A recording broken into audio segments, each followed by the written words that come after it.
Yes, good morning, students.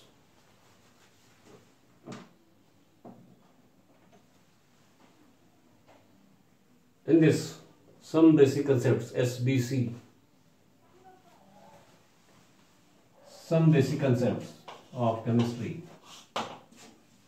and that up till now, what we have studied is mole concept, unit of quantity of matter, molarity, unit of concentration. These two are very important.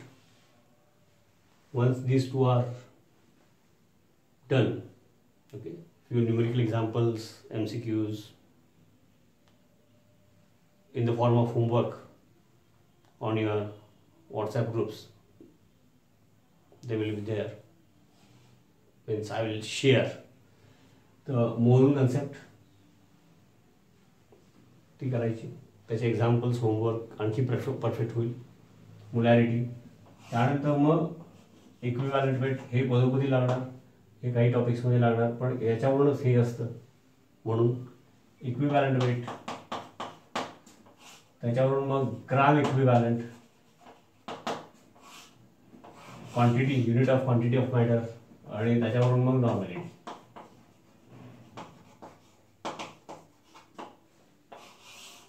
हे आपले routine अभ्यास, नीट, MST CET, JEE हे लागतात गोष्टी, ह्या बाकी करायच्या. मग त्याचं कन्व्हर्शनचे फॉर्म्युले वगैरे एवढं झालं की, आणि आता आज काय सांगणार ते पटपट करता येतं, ते नेक्स्ट लेक्चरमध्ये मी सांगणार. पण हे महत्त्वाचं आहे, हे नीटसाठी, JEE, MST CET, okay, board पण हे सगळं केलं याची सुरुवात कुठून आहे,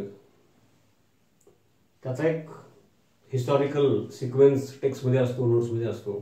exam point of view that is not important, आणि ते बघितल्याशिवाय हे इकडे पुढे जाताच येत नाही. असं असतं तर इनिशियलीच ते घेतलं असतं, जरी नोट्समध्ये इनिशियली असलं टेक्स्टमध्ये तरी.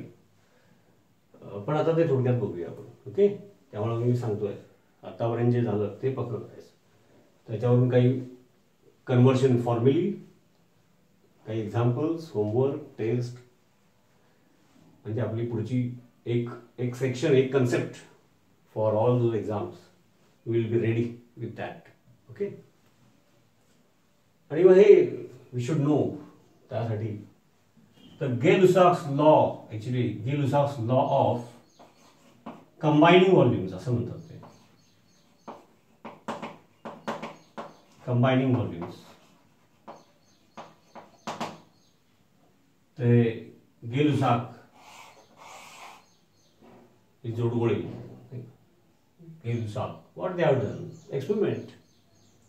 आता पहिला बेसिकली हे समजून घ्या, डायग्राम्स काढलेले आहेत सिलेंडरचे, त्याच्यामध्ये हायड्रोजन गॅस म्हणजे एक्सपेरिमेंट जेव्हा केला त्यावेळेला हायड्रोजन म्हणजे H2, क्लोरीन म्हणजे Cl2, डायॲटॉमिक, HCl, कोवाल हे माहीत नव्हतं तेव्हा केलेलं आहे. आता आपल्याला माहिती आहे ते ठीक आहे, वी कॅन रिलेट दॅट, की त्यांना फक्त हा एक hydrogen gas, chlorine gas, when we mix we get HCl gas, एवढंच माहिती होतं. पण त्याचं ॲटम, कोव्हॅलेंट बॉन्ड, डायॲटॉमिक आहे का ट्रायॲटॉमिक माहीत नव्हतं, तेव्हाची गोष्ट आहे, बघा केव्हापासून असतं. पण टेक्स्टमध्ये ती डेट वगैरे पण असते, आणि तेवढे वर्ष सातत्याने केल्यानंतर मग ही इम्प्रूव्हमेंट होते. आतापर्यंत सर्व क्षेत्रामध्ये असंच आहे, ओके. तर काय लक्षात आलं, वन व्हॉल्यूम जनरल मध्ये व्हॉल्यूम्स मेजर करताना आपण DM क्यूबमध्ये करू, मीटर क्यूबमध्ये करू शकतो, ml मध्ये करू शकतो, म्हणून जनरल व्हॉल्यूम बोललेले. For the sake of convenience, even if we say volume we can use in our minds, और for calculation for the sake of understanding we can use DM cube, okay. तर hydrogen reacted with chlorine to give hydrogen chloride gas, हे सगळे gaseous असतील त्यांच्यासाठी सुरुवात झाली. म्हणजे हे कुठून आलं मोल, आणि मग त्याच्यानंतर मोलॅरिटी आणि पुढचं. तर त्याची सुरुवात जी झाली त्यातला तो कोर पार्ट, तो पहिला गे-लुसाक्स लॉ ऑफ कंबायनिंग व्हॉल्यूम्स, तर एक सोपं एक्झाम्पल पहिल्यांदा घेतो की हायड्रोजन गॅशियस फॉर्म्युलेसाठी सुरुवात झाली ॲक्च्युली. मग नंतर आमच्या लक्षात आलं की अरे बाबा this can be applied to solids and liquids. ते कसं का आता कळेलच या लेक्चरमध्ये. तर हे लॉ मध्ये काय सांगितलेलं या लॉ मध्ये ऍक्च्युली, तर gaseous reactions, for example hydrogen gas react with chlorine gas to give hydrogen chloride gas. Hydrogen chloride HCl gaseous form मध्ये असतो. When dissolved in water hydrochloric acid H+Cl- ते वेगळं, इथं काही वॉटर नाही आहे. मग डायग्राममध्ये 1 व्हॉल्यूम मध्ये 1 लिटर असेल, 10 DMQ असतील, काही असेल, हे 1 व्हॉल्यूम असेल. फॉर कम्प्लीट रिॲक्शन मग इथं 1 व्हॉल्यूम म्हणजे मनामध्ये समजा X DMQ म्हणा तुम्ही, त्याला 1 व्हॉल्यूम म्हणलं. फॉर कम्प्लीट मग त्यातला हायड्रोजनचा एक पण मॉलिक्यूल शिल्लक नको राहिला, एक्झॅक्ट रिॲक्शन. आणि फॉर दॅट क्लोरीन मॉलिक्यूल कमी तर नाहीच पडली पाहिजे, पण एक पण एक्स्ट्रा नाही पाहिजे ही काळजी घेतली. 1 व्हॉल्यूम ऑफ हायड्रोजन, तर आमच्या लक्षात काय आलं म्हणजे गेलुसर साहेबांच्या, 1 volume of hydrogen exactly required 1 volume of chlorine. And the reaction नाही का, hydrogen gaseous chlorine gaseous experiment. मग त्यावेळेला त्याचा अर्थ काय कळला, लावला, असं नाही. मग पुढं पुढं पुढं मग आपण तिथेपर्यंत गेलो. तर या केसमध्ये काय लक्षात आलं, 1 volume exactly react with 1 volume of hydrogen exactly requires 1 volume of chlorine. And the product obtain तो पण गॅशियस असेल तरच त्याचा अभ्यासात घ्यायचं, नाहीतर फक्त यांचाच रेशो विचारात घ्यायचा. तर hydrogen chloride is also gaseous Wien these two gases react. Hydrogen chloride gas इथे लिहितो मी, आणि त्याचे व्हॉल्यूम एक्झॅक्टली 2 व्हॉल्यूम. म्हणजे DMQ मध्ये समजा हे 1 DMQ असेल तर एक्झॅक्टली क्लोरीन 1 DMQ लागणार, HCl एक्झॅक्टली 2 DMQ मिळणार. मीटर क्यूब मध्ये असेल कुठल्याही युनिटमध्ये, समजा हे 10 DMQ असतील तर त्याला आपण हे 10 DMQ लागणार, असं लक्षात आलं. And the product hydrogen chloride gas 10 DMQ. हे करत असताना ओके, हे करत असताना महत्वाचं काय, 1 व्हॉल्यूम या केसमध्ये 1 व्हॉल्यूम ऑफ हायड्रोजन घेतला असेल तर क्लोरीन 1 व्हॉल्यूम जे असेल ते त्याला 1 व्हॉल्यूम म्हणलं आपण. फॉर एक्झाम्पल 1 DMQ, तर क्लोरीन पण 1 DMQ. And both react to give hydrogen chloride gas, ते 2 DMQ. हे व्हॉल्यूम मेजर करत असताना एक्झाम्पल म्हणून DMQ ची भाषा, हे फार महत्वाचं आहे. त्याच्यामध्ये volume measure, while measuring the volume,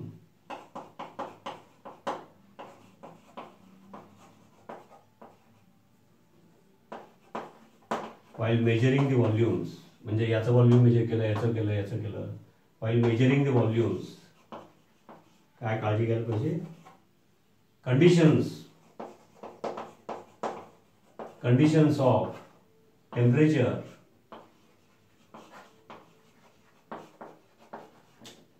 and pressure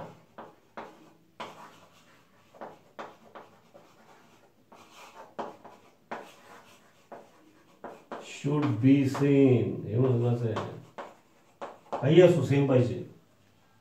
म्हणजे हे 1 व्हॉल्यूम मेजर करताना जे टेम्परेचर आणि प्रेशर असेल, समजा असं म्हणूया की बाबा T1 केल्विन मध्ये आणि प्रेशर काहीतरी P1 ॲटमॉस्फिअर मध्ये फॉर एक्झाम्पल. तर measuring the volume of chlorine and again since it is gaseous measuring the volume of the new product hydrogen chloride, temperature pressure condition same पाहिजे, नाहीतर ते result येणार नाही. अगदी एकाच गॅसचं, तर समजा याचं काहीतरी व्हॉल्यूम आहे, समजा असं म्हणा 1 DMQ आहे, टेम्परेचर T1 प्रेशर आहे. If I increase the pressure volume will decrease, if I increase the temperature volume will increase. त्यामुळे त्याच गॅसचं म्हणजे same number of molecule same आहेत, वेट सेम असणार, गॅस आतला बाहेर येत नाही, बाहेरचा आत जात नाही.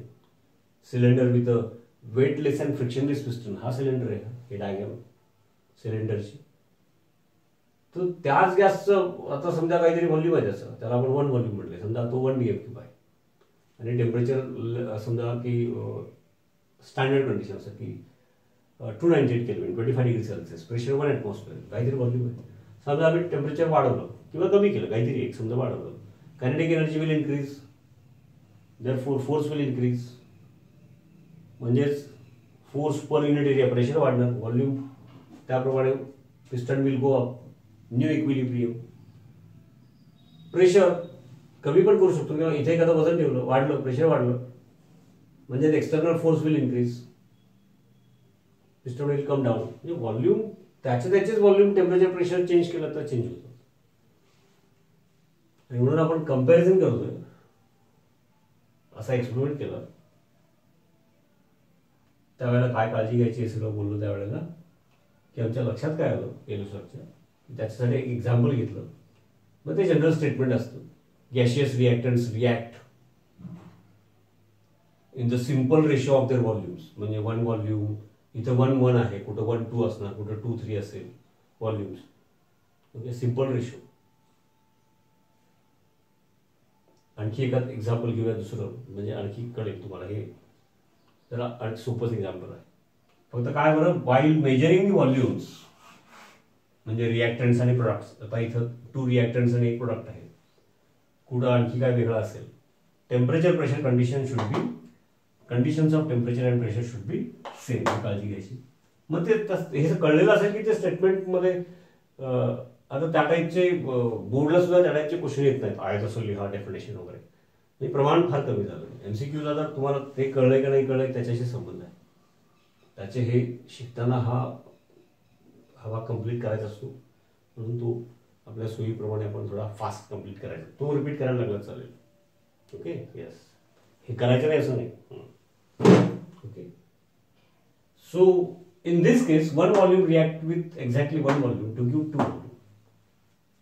म्हणजेच काय बरं, रेशो काय आला, रिॲक्टंट जे कोण गॅसेस आहेत रिॲक्टंट प्रोडक्ट त्याचा रेशो काय आला, ratio was found to be okay 1:2 under the same conditions of temperature pressure. असं नाही झालं की याचं वन व्हॉल्यूम म्हणजे फॉर एक्झाम्पल आपण to make it simple 1 DM3, तर याचे 1 DM3ला एक्झॅक्टली याचे 1.1 DM3 लागले आणि याचे 2.3 DM3 मिळाले, असं नाही झालं. हा जर 1 असेल तर हा एक्झॅक्ट 1, कुठं व्हॉल्यूम वेगळे पण असतील पण ते सिम्पल रेशो आहे. एक्झाम्पल वेगळे घेतल्यानंतर कळेल. Okay, 1 volume react with 1 volume to give 2 volume. Ratio is 1:1:2. असं झालं नाही रेशो की 1:1.1:2.3 असं काही ऑड आलं नाही, सिम्पल रेशो. ओके, आता असं एक्सपेरिमेंटमध्ये तरी what we have got the result after experiment, ते त्याचे काहीतरी अर्थ असणार.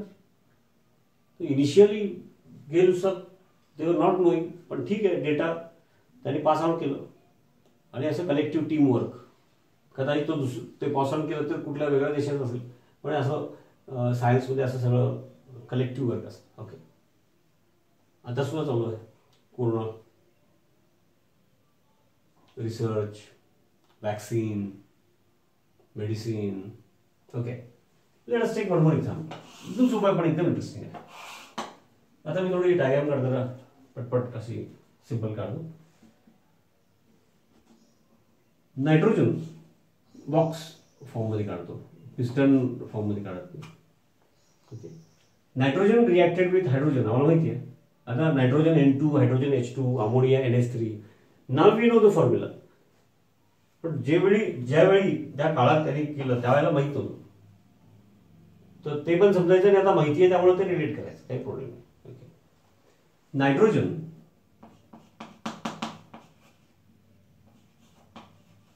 React with hydrogen. ठीक आहे, टेम्परेचर, प्रेशर, कॅटलिस्ट ते इथं इथल्या चर्चेला त्याची गरज नाही, ते असणारच आहे. टू गिव्ह अमोनिया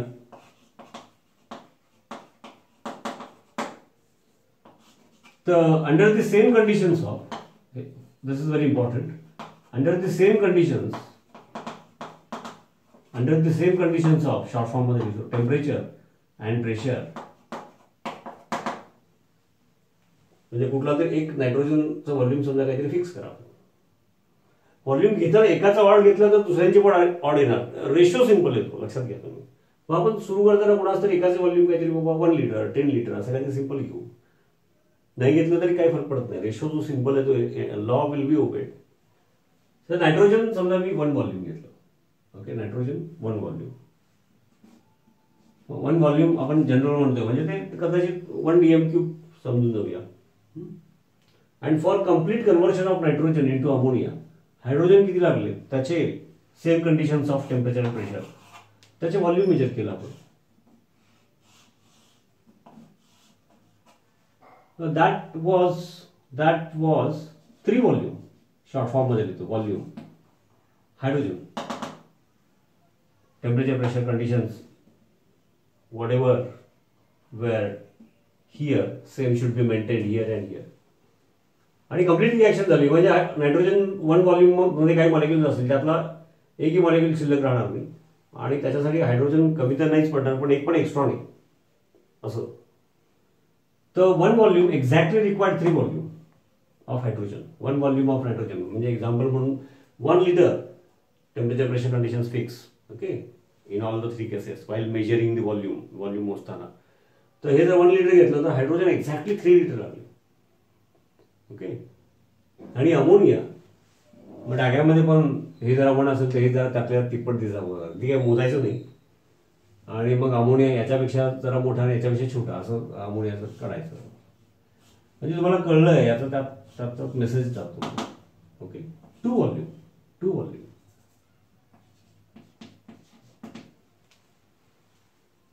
कळतो का बघा. एक्सपेरिमेंट मध्ये काय मिळालं ते बघतोय सध्या आपण लगेच त्याचा अर्थ काढत नाही. म्हणजे 1 व्हॉल्यूम म्हणजे समजा की 1 dm³ असेल नायट्रोजन. टेम्परेचर प्रेशरच्या कंडिशन सेम ठेवायच्या वाईल मेजरिंग द व्हॉल्यूम. ज्या इथं असतील त्याच इथं आणि त्याच इथं कुठल्याही ठेवा. For complete conversion of nitrogen each and every molecule into ammonia 1 dm³ of nitrogen required exactly 3 dm³. थोडं पण कमी नाही जास्त नाही व्हॉल्यूमच्या भाषेत. And the product form was exactly 2 dm³. म्हणून जनरल भाषेत 1 volume required exactly 3 volume and final product ammonia was 2 volume. म्हणजे मग तिथं रेशो काय आला बरं. रेशो गॅशियस वाल्यांसाठी हा एक्सपेरिमेंट आहे बरं. रेशो काय आला 1:3:2. आता आपण सोपा काय विचार केला असतो अरे under the same conditions of temperature and pressure 1 volume म्हणजे for example it will be 1 dm³ 1 dm³ मध्ये 3 dm³ मिक्स केले म्हणजे मिक्स करताना विचार सेपरेट केलं तर 4 dm³ झाले मिक्स केलं पण प्रोडक्ट 2 dm³. आपण मग वरवर फिजिकली विचार करतो त्यावेळेला प्रोडक्ट 2 dm³ म्हणजे आपण 2 dm³ कुठे गायब झाले झालेलं नाही. असं कसं काय होऊ शकतं आता पुढे आणखी कळेल पुढचा लॉ. पण पहिला हे जे ऑब्झर्वेशन आहे एक्सपेरिमेंटल ते तर व्यवस्थित समजून घ्यायला पाहिजे. म्हणजे इथं थोडं बॅलन्स इक्वेशनला मॅच होतं म्हणून काय वाटलं नाही आणि आम्हाला याची रिॲक्शन अशी पण माहिती आहे. त्यावेळेला माहित नव्हतं म्हणून मी लिहिलं नाही H2Cl2HCl. आता आपण ते पुढच्या लॉच्या वेळेला वापरू. Okay, nitrogen react with hydrogen to give ammonia. तर नायट्रोजनचं जे व्हॉल्यूम इनिशियली घेतलं असेल ते जर 1 व्हॉल्यूम असेल किंवा तुम्ही कुठलं तर फिक्स करा समजा 10 litre. Conditions of temperature and pressure should be kept constant. तर हायड्रोजन फॉर कम्प्लीट रिॲक्शन सगळं each and every nitrogen molecule अमोनियामध्ये जाणार आणि एक पण हायड्रोजन एक्स्ट्रा नाही पाहिजे. कमी तर नाहीच पडणार एक्स्ट्रा पण नाही पाहिजे. तर 10 dm³ 30 dm³ लागले आणि final product ammonia 20 dm³ under the same conditions of temperature and pressure. म्हणजे रेशो परत काय झाला 10:30:20 म्हणजेच 1:3:2 व्हॉल्यूम. ओके, तो हे एक म्हणजे मोल कन्सेप्टकडे जात असताना जो प्रवास आहे त्याच्यामध्ये हा लॉ हा एक बेस म्हणून आहे. तोपर्यंत आणखी एक दुसरा लॉ आणि म्हणजे दोन्ही लॉचे एकत्र विचार केला तर मग मूल तो नंबर ते आपल्याला आणखी जरा कसं इंटरेस्टिंग समजलं. आता ते आपण करतो मोलॅरिटी आणि ते सगळं समजतंय तेवढं पुरेसं वगैरे ठीक आहे. पण एकदा सुरुवातीला हे पण बघायचं असतं 11th म्हणून. पुढचं सांगण्यापूर्वी थोडंसं मला यातलं गरजेपुरतं I want to remove whatever is return. Yes, तू गेल स्टॉक्स लॉ बघितला पण अशी hydrogen plus chlorine use hydrogen chloride ते बघितलं आणि अमोनियाचं ते तसंच ठेवलंय मी. One more law, Avogadro's number वगैरे तो यातून आला, त्यामुळंच तर अवागाद्रो आणि त्याच्या आधी बिफोर द नंबर त्याचा लॉ काय आहे ते पण एक्सपेरिमेंटल आहे. Avogadro's law. What he says is that for gases, ज्या कंडिशनला ते गॅस असतं त्या कंडिशन, मग आपले नॉर्मल आपल्या सर्व कंडिशन्स मध्ये रुटीन आपल्या नॉर्मल टेम्परेचर प्रेशरला oxygen, hydrogen, chlorine, okay, ammonia त्यांच्यासाठी विचार करायचा. SO2 gas, sulphur dioxide for gases, Avogadro's law. ते काय म्हणतात, what he observe, equal volumes of, फार बारकाव्यात गेलो एकदम अप टू 4-5 डिजिट, तर काही चेंजेस आहेत ते पुढे शिकतो आपण. आणखी लक्षात घ्या, हे तर इनिशियल 11वीच आहे आणि हे बरोबरच आहे, पण ॲक्युरेसी 4-5 डिजिटच्या पुढे असेल तर आणखी काही कुठल्या केसेसमध्ये काही कारणामुळे बदल असतो पुढे, ते मुद्दाम मी आता सांगून ठेवतो. तुम्ही ते नाही तर तुम्ही ते महिना 1.5 महिन्याने लक्षात येणार आणि तुम्ही म्हणणार की हे काय आहे. तर हे बरोबरच आहे. मग त्याच्यात कुठल्या केसमध्ये हे थोडंसं व्हायोलेट होतंय, नॉट ओबेड का, असा एक अभ्यास पुढे असतो, तो नंतर. अवागाद्रो साहेब, Avogadro law, what he says, equal volumes of any gas, simply all gases, equal volumes of all gases, म्हणजे कुठलेही गॅस घ्या, इक्वल व्हॉल्यूम घ्या. आणि हे इक्वल व्हॉल्यूम घेत असताना जसं मगाशी म्हणालो, same thing under the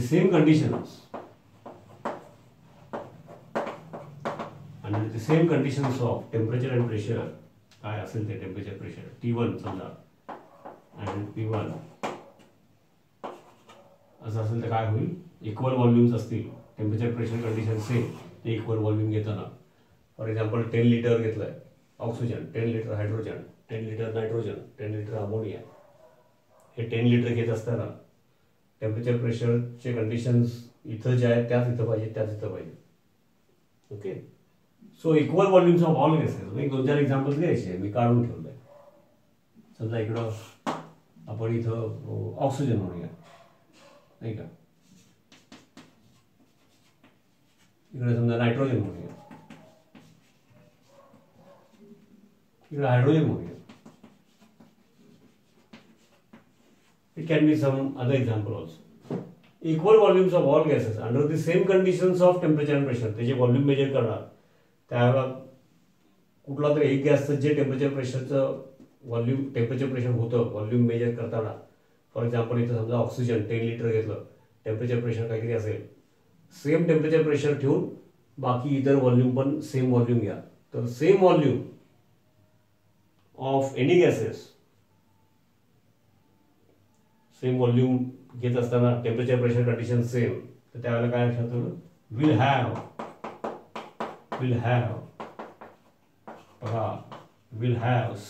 same number of molecules. Avogadro's law experimentally prove झाला. तो लॉ, जे काही गॅसेस रिॲक्ट होतात आणि प्रोडक्ट देतात आणि रिॲक्टंट गॅसेस आहेत आणि प्रोडक्ट पण जर गॅस असेल, प्रोडक्ट गॅस नसेल तर मग फक्त रिॲक्टंटसाठी रेशो बघायचा. तर रेशो सिंपल आहे, लक्षात आलं. म्हणजे जसं 1:1:2 हायड्रोजन क्लोराईड गॅस, किंवा इथं 1:3:2. असं नाही की 10 DMQ याचे 31.5 DMQ लागले आणि त्याचे काहीतरी 19.8 DMQ, असं नाही आलं. Odd ratio already 10 DMQ 30 DMQ and finally ammonia was 20 DMQ. म्हणजे simple ratio under the same conditions of temperature and pressure 1:3:2. त्याच्या काहीतरी अर्थ असला पाहिजे.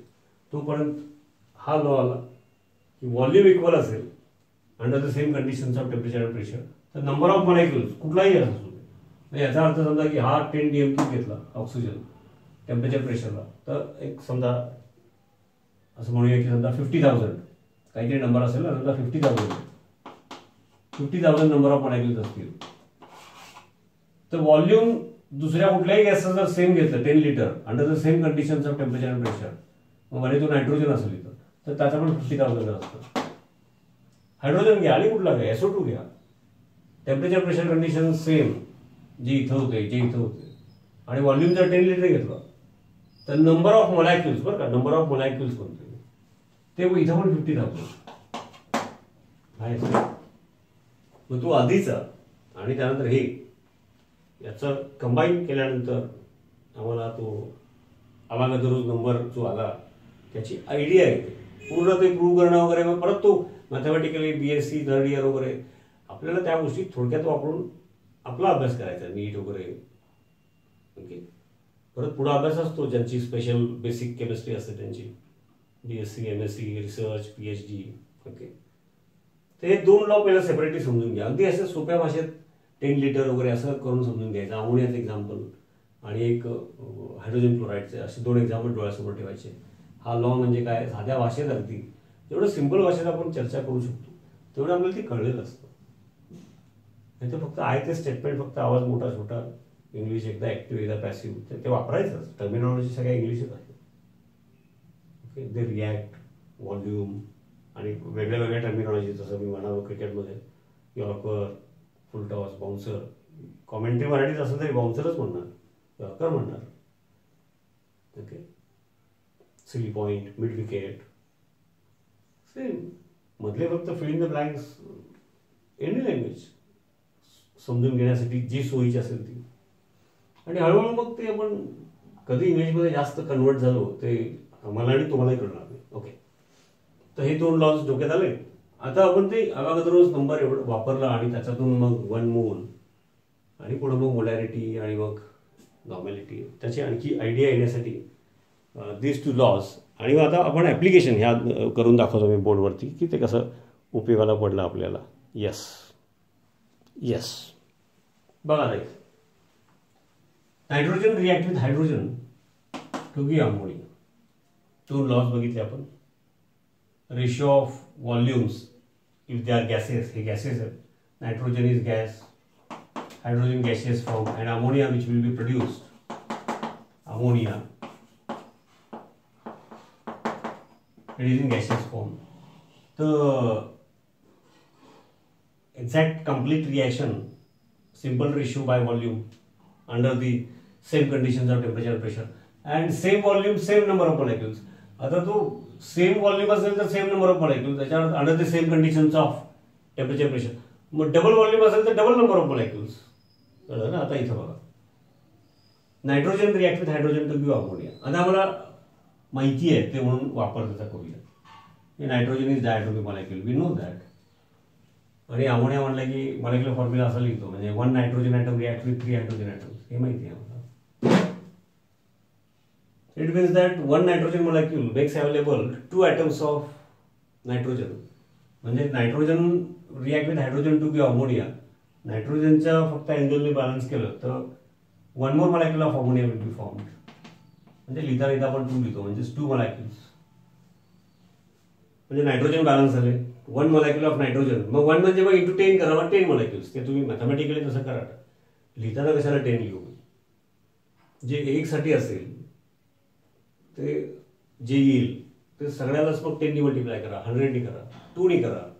ओके, तर 1 nitrogen molecule, nitrogen is diatomic molecule, will form 2 ammonia molecules. मग both ammonia molecules म्हणजे दोघांचे मिळून ॲटम्स ऑफ हायड्रोजन 6 झाले. ॲटम्स ऑफ हायड्रोजन 6 झाले याचा अर्थ मॉलिक्युल्स 3. मग हायड्रोजन पण डायटोमिक आम्हाला माहिती आहे. मग हायड्रोजन असं लिहितो, हायड्रोजन हायड्रोजन हायड्रोजन. ओके, आणि अमोनिया आता बघा ना, अमोनिया नायट्रोजन डायटोमिक, त्यातलं 1 नायट्रोजन. कलर पण बघा, थोडा कलर व्यवस्थित दिसतो का बघा, फेंट कलर आहे. 1 ॲटम ऑफ नायट्रोजन आणि हायड्रोजन 3 हायड्रोजन ॲटम तसे बारीक बारीक काढतो. Second atom of nitrogen, ammonia form होताना 3 ॲटम्स ऑफ हायड्रोजन झाला अमोनिया. म्हणजे बॅलन्सिंग झालं. 3 molecules म्हणजे 6 atoms. 1 molecule 2 atoms, इकडे 2 atoms, नायट्रोजनचे 2 atoms, हायड्रोजनचे टोटल 6 atoms, बॅलन्स झालं. आता temperature pressure conditions if they R same, जे काय असतील समजा T1 T1 काही असतं गॅशियस असायला पाहिजे. तर रेशो तर आता उलट विचार करा. अवागाद्रो साहेब काय सांगतात, equal volumes under the same conditions of temperature and pressure, नाही का, same conditions of temperature and pressure, equal volume same number of equal volume equal असेल कुठल्याही गॅसचे तर नंबर ऑफ मॉलिक्यूल सेम असतील. मग व्हॉल्यूम इथं 1 मॉलिक्यूल म्हणजे तुम्ही तर 10 समजा, 10,000 समजा, रिप्रेझेंटेटिव्ह आहे. मग याचं जे व्हॉल्यूम असेल तर इथं नंबर ऑफ मॉलिक्यूल 3 टाइम्स आहेत. मग याचं व्हॉल्यूम जर 1 व्हॉल्यूम असेल तर याचं व्हॉल्यूम 3 व्हॉल्यूम यायलाच पाहिजे. अवागाद्रो वापरा. ओके. आणि आता हा 1 molecule react with this 3 molecules आणि त्यांच्यापासून अमोनिया तयार होतो, त्याचे 2 मॉलिक्यूल्स तयार झाले, नाही का. एक nitrogen atom, 3 atoms of hydrogen, second nitrogen atom, 3 atoms of hydrogen. तर मग याचं जर व्हॉल्यूम 1 असेल, जे काय असेल त्याला 1 म्हणालो आपण, तर Avogadro same volume same number of molecules. मग डबल व्हॉल्यूम नंबर कुठला पण गॅस असू दे, डबल व्हॉल्यूम तर डबल नंबर ऑफ मॉलिक्यूल्स. मग नंबर ऑफ मॉलिक्यूल्स डबल आहेत म्हणजे व्हॉल्यूम डबल, 2 व्हॉल्यूम. लक्षात आलं का? ओके. तो जो आपण लॉ आता असं बघितल्यानंतर लक्षात येतं, कारण अमोनिया म्हणजे LS3, nitrogen valency 3, hydrogen 1, hydrogen gas single bond, diatomic, nitrogen एवढं मिनिमम माहीत असतं आपल्याला. म्हणजे मिनिमम माहीत असतं त्याच्यावरून समजून घ्यायचं. मग असं हे समजून घेतलं. ओके. म्हणजे मग त्याच्यामध्ये ते मोमेंटम, मास इंटू व्हेलॉसिटी, ती कारणं आहेत. असं कसं असू शकतं हा प्रत्येक चर्चेचा भाग आहे. इथं सगळं मिक्स करून गोंधळ करायचे नाही की वेगळे वेगळे मॉलिक्यूल्स, कोण हायड्रोजनचा मॉलिक्यूल त्याचा मोलार मास छोटा, कोणाचा मोठा, पण नंबर ऑफ मॉलिक्यूल सेम असतील. मग तो हायड्रोजन असू दे, नायट्रोजन असू दे, अमोनिया असू दे, ऑक्सिजन असू दे, टेम्परेचर प्रेशर कंडिशन सेम, तो व्हॉल्यूम सेम कसं काय. तर ते मास, मग टेम्परेचरची kinetic energy, mass into velocity, ते मॅथमॅटिकल आणि ते फिजिक्स, ती चर्चा वेगळी करता येईल, ती फार अवघड नाही आहे. मुद्दा काय की काय ऑब्झर्वेशन आहे. आणि मग आपण जे मूळ कन्सेप्ट पर्यंत गेलो त्याला हे 2 लॉज आणि त्या दोन्ही लॉचा वापर करून मी एक एक्झाम्पल करून दाखवलं. मग इथं याचा अर्थ की 10 मॉलिक्यूल्स ऑफ नायट्रोजन असतील under the same conditions of temperature and pressure. आता नंबर ऑफ मॉलिक्यूल्सला 10 काय आणि म्हणजे जे असेल ते काही बदलणार नाही ना. समजा याचे 10 मॉलिक्यूल घेतले तर याचे 30 लागणार आणि याचे 20 तयार होणार. व्हॉल्यूम बदलणार. Volume number of molecules 3 times असेल तर volume 3 times, number of molecules double असतील तर व्हॉल्यूम डबल, ते ठीक आहे. पण नंबर ऑफ मॉलिक्यूल्स त्याचे जे असतील, जसं इथं 10 असतील तर इथं 30 असायला पाहिजे फॉर कम्प्लीट रिॲक्शन, आणि इकडे 20 मॉलिक्यूल्स तयार होणार. म्हणजे तर ते नंबर ऑफ मॉलिक्यूल्स एवढेच राहणार का. तर नंबर आणि वेट याचं रिलेशन मग लक्षात आलं आपल्या की जर 1 म्हणजे 10, 30, 20 असं आहे. ओके. आणि रेशो परत सिंपल आहे, ते आलंच 1:3:2 म्हणजे पहिला लॉ गेलच लॉ. आणि व्हॉल्यूम 3 टाइम्स लागलं, याच्या 1 व्हॉल्यूमला याचे 3 टाइम्स व्हॉल्यूम लागलं, तर याचे 1 मॉलिक्यूलला याचे 3 मॉलिक्यूल्स लागले, 10 मॉलिक्यूल्सला याचे 30 मॉलिक्यूल्स लागले. म्हणजे volume same, number of molecule same under the same conditions of temperature and pressure. तर व्हॉल्यूम 3 टाइम्स आहे, याच्या 3 टाइम्स आहे, तर नंबर ऑफ मॉलिक्यूल्स 3 टाइम्स. याच्या तुलनेमध्ये व्हॉल्यूम ऑफ द प्रोडक्ट दुप्पट मिळालं, नंबर ऑफ मॉलिक्यूल्स पण दुप्पट आहेत. इथं 1 असेल तर इथं 2 आहे, 10 असेल तर 20. ओके. आणि मग number of gas molecules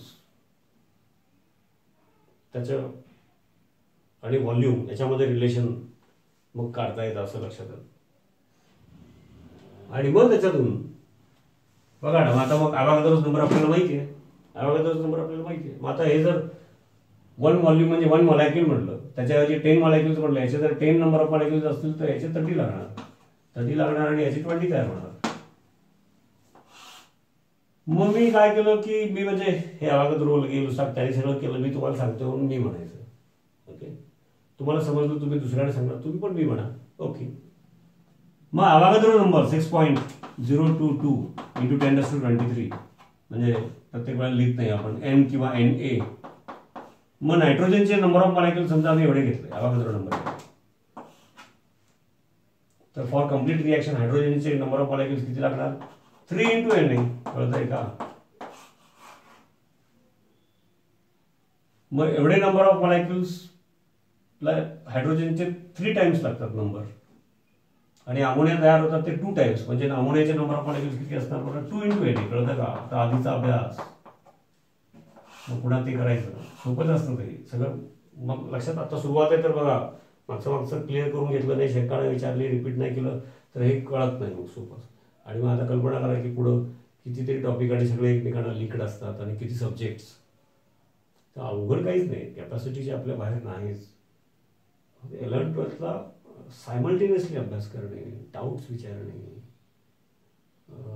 syllabus qualitative and quantitative 10वीच्या तुलनेत फार जास्त आहे. असं नाही का सगळ्यांसाठी जास्त आहे. आपण आपल्याला जमतं तेवढे पूर्ण प्रयत्न करायचे, दॅट्स ऑल. आता मुद्दा लक्षात आला की अवागाद्रो नंबर ऑफ मॉलिक्युल्स जर नायट्रोजनचे घेतले तर for complete reaction hydrogen 3 into Avogadro number and ammonia produce will be 2 into Avogadro number. पण तोपर्यंत आमच्या लक्षात आलं की इक्वल टू अवागाद्रो नंबर असेल तर कुठलाही एनी, आता ते सगळ्यांनाच लागू आहे. आता इथं व्हॉल्यूमच्या भाषेमध्ये केलं, व्हॉल्यूमच्या भाषेमध्ये केलं ते आम्ही नंबरमध्ये कन्वर्ट केलं.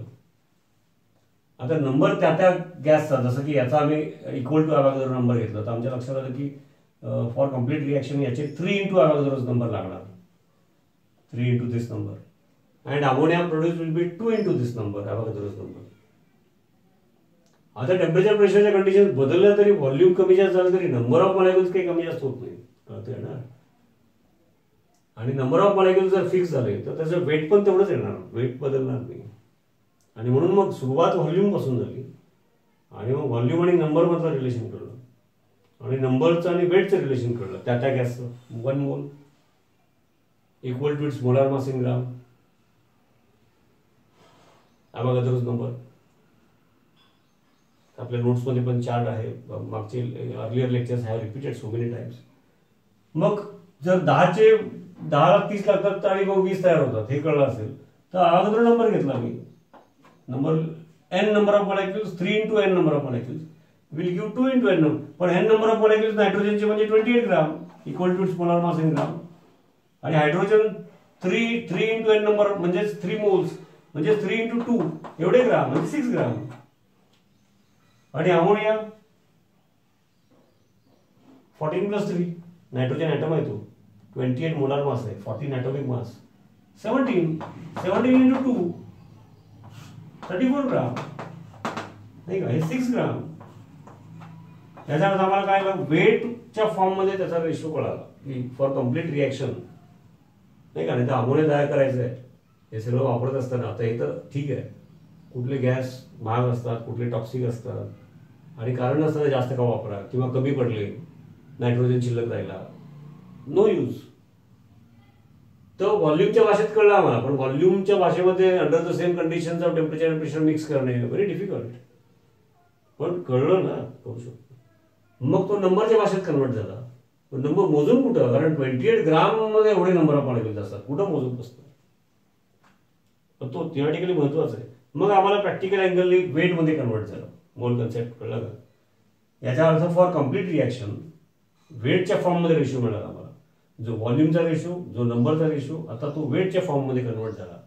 28 gram of nitrogen exactly react with 6 gram of hydrogen and it will give exactly 34 gram of ammonia. हा रेशो मिळाला. मग तुम्हाला अमोनिया मोठ्या प्रमाणात तयार करायचा आहे, इथे ग्राम मध्ये रेशो मिळाला. तुम्ही टन मध्ये करा, केजी मध्ये करा, त्याच्या 10 पट करा, त्याच्या 1000 पट करा. म्हणजे याचा अर्थ 280 kg ऑफ नायट्रोजन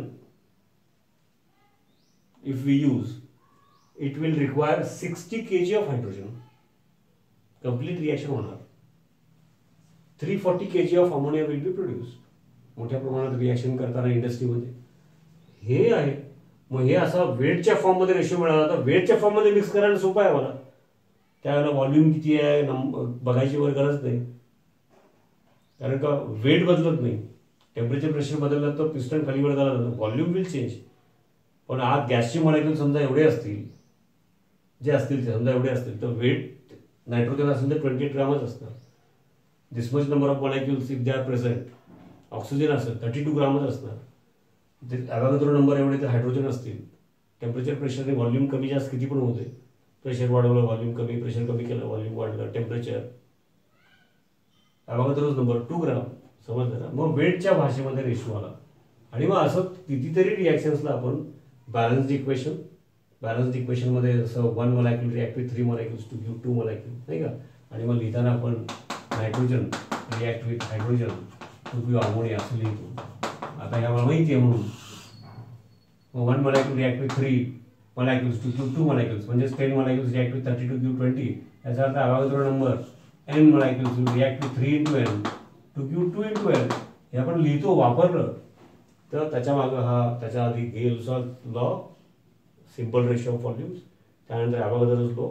आणि मग दोन्हीचे कॉम्बिनेशन करून आम्हाला काय लक्षात आलं की तो गॅशियसवाले रिॲक्शन जरी असले तरी वेटच्या रेशोमध्ये आपल्याला मांडता येतं. आणि मिक्स करताना, रिॲक्शन करताना in the form of weight it is easy. मग वेटच्या रेशोमध्ये असेल आणि तो वेट बघा ना, 28 ग्राम रिॲक्ट विथ 6 ग्राम, तर 28 हा equal to its molar mass in gram आहे. 6 हा equal to its molar mass in ग्रामचे तिप्पट आहे. 34 हा equal to its molar mass in ग्रामचे दुप्पट आहे.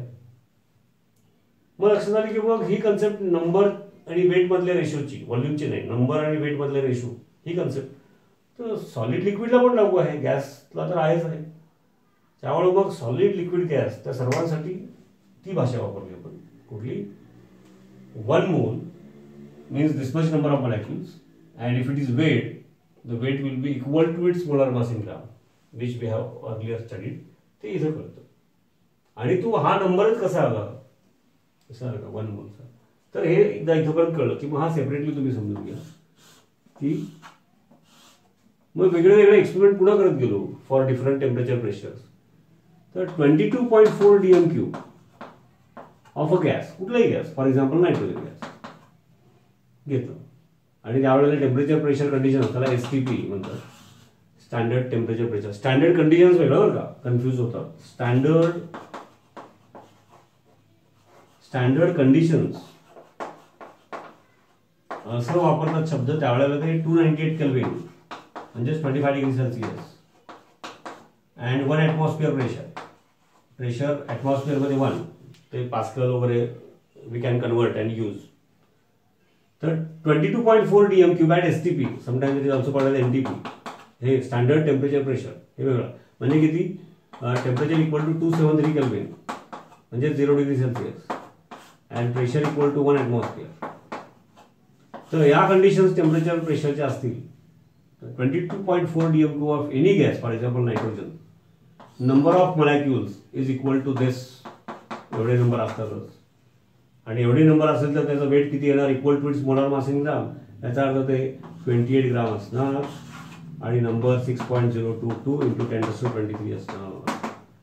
गॅस बदला, ऑक्सिजन असतं. तर ॲट STP म्हणजे या टेम्परेचर प्रेशरच्या कंडिशन्स ह्या आणणार आणि 22.4 dm³ म्हणजेच 22400 ml युनिट. ठीक आहे.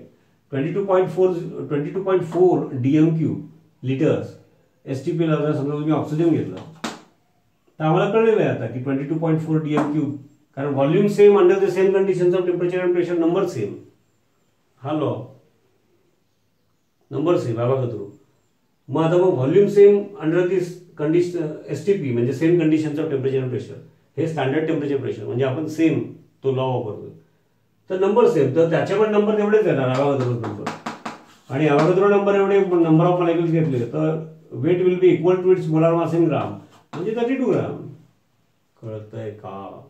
असं तुम्ही आणखी काही वेगळे वेगळे गॅस घ्या, हे सगळं मागचं पुन्हा ऐका, पॉज करा, थोडं रफ वर्क करा. डाऊट असेल तर आपल्या व्हॉट्सॲपच्या ग्रुपवर टाका. तर हे जे याच्या आधी आपण जे बघितलं आणि पुढं थोडे काही एक्झाम्पल्स, होमवर्क, टेस्ट येणार आहे ते महत्त्वाचं आहे. कुठून आलं त्याचा एक अंदाज, आणि म्हणून ते 2 लॉज बघितले. 11th टेस्टला वगैरे कॉलेजला विचारू शकता.